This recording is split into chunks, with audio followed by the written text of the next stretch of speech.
नमस्कार दोस्तों, स्वागत है आप सभी का हमारे चैनल पर। आप देख रहे हैं नेक्स्ट 9 लाइफ। तो यजुर्वेद में कहा गया है कि शरीर छोड़ने के पश्चात जिन्होंने तप त्याग किया है वे ब्रह्मलोक चले जाते हैं, अर्थात ब्रह्मलीन हो जाते हैं।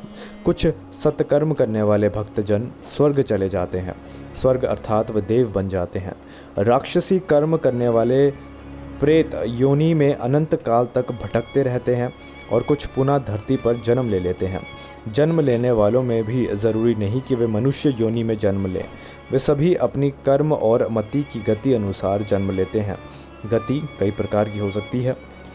पुराणों के अनुसार व्यक्ति की आत्मा प्रारंभ में अधोगति होकर पेड़ पौधे, कीट पतंगे, पशु पक्षी योनियों में विचरण कर ऊपर उठती जाती है और अंत में वे मनुष्य वर्ग में प्रवेश कर जाती है। मनुष्य अपने प्रयासों से देव या दैत्य वर्ग में स्थान प्राप्त कर सकता है। वहाँ से पतन होने के बाद वह फिर से मनुष्य वर्ग में गिर जाता है।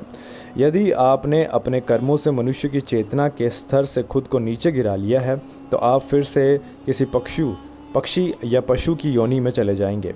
ये कर्म चलता रहता है, अर्थात व्यक्ति नीच कर्म से नीचे गिरता है और उच्च कर्मों से ऊपर उठता चला जाता है। यही कारण है कि व्यक्ति को उसके कर्मों के अनुसार जीवन मिलता है और वो अपने कर्मों का फल भोगता रहता है। यही कर्म फल का सिद्धांत है। उपनिषदों के अनुसार एक क्षण के कई भाग कर दीजिए, उससे भी कम समय में आत्मा एक शरीर छोड़कर तुरंत दूसरे शरीर पर धारण कर लेती है। ये सबसे कम समय विधि है। सबसे ज़्यादा समय विधि है 30 सेकेंड, परंतु पुराणों के अनुसार ये समय लंबा भी हो सकता है, यानी 3 दिन, 13 दिन, सवा माह या साल भर। इसके ज़्यादा जो आत्मा नया शरीर धारण नहीं कर पाती है वे मुक्ति हेतु धरती पर ही भटकती रहती है। स्वर्गलोक चली जाती है, पितृलोक चली जाती है या अधोलोक में गिरकर समय गुजारती है। अब जानिए कि 8 बड़े कारण आत्मा के पूर्ण जन्म के क्या क्या होते हैं।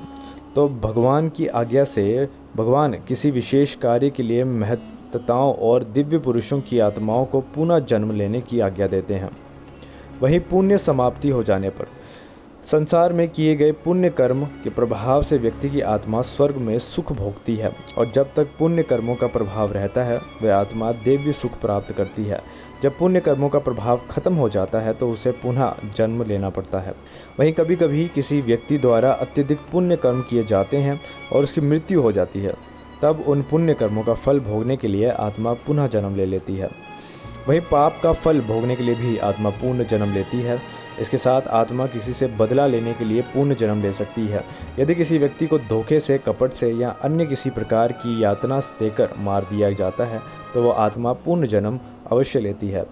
वहीं बदला चुकाने के लिए भी आत्मा पूर्ण जन्म लेती है। अकाल मृत्यु हो जाए तो भी आत्मा पूर्ण जन्म ले सकती है। अपूर्ण साधना को पूर्ण करने के लिए भी आत्मा पूर्ण जन्म लेती है। दोस्तों, ये थी हमारी आज की वीडियो। उम्मीद करता हूँ आपको ये वीडियो पसंद आई होगी। ऐसी तमाम जानकारी के लिए हमसे जुड़े रहिएगा। नमस्कार।